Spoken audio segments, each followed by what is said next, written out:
Je suis Léna Guillot-Noël, je travaille dans une équipe de recherche à l'Institut du cerveau et de la moelle épinière sur la maladie de la sclérose en plaques. Notre mission est d'essayer de comprendre pourquoi certains patients, certaines personnes développent la maladie. Et pour cela, on utilise des techniques de génotypage moyen-débit. Ces techniques utilisent des puces à ADN qui nous permettent, avec des très petites quantités d'ADN, de génotyper une centaine de marqueurs génétiques. On utilise des robots qui vont nous permettre de distribuer ces échantillons ADN sur ces lames. Pour éviter que ces échantillons s'évaporent, comme c'est des très petites quantités, nous scellons ces lames avec de la colle.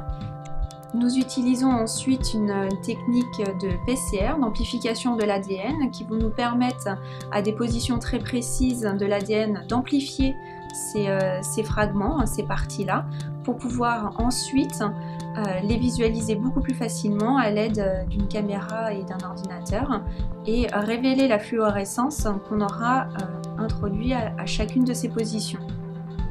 Ainsi, à l'issue de ces manips, nous allons pouvoir différencier sur ces centaines de marqueurs l'ensemble de nos patients. Donc là, pour notre banque, ça correspond à 2000 patients. In fine, ces résultats de caractérisation génétique vont permettre à d'autres équipes de recherche d'améliorer ou d'adapter un traitement aux patients en fonction de leur évolution de la maladie.